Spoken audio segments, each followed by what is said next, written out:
Start by repeating these notes.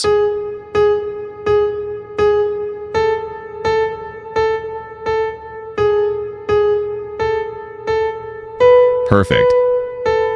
Now we're going to play the same notes but with the octave.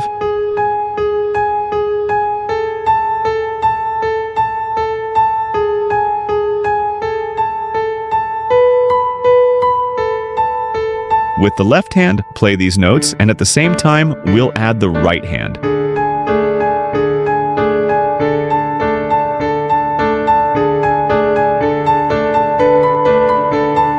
Next part.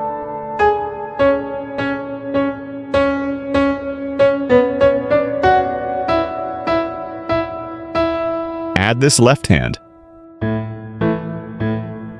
Then play both hands together.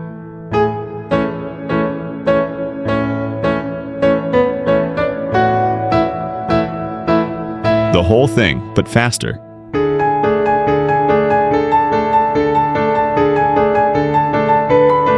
Perfect.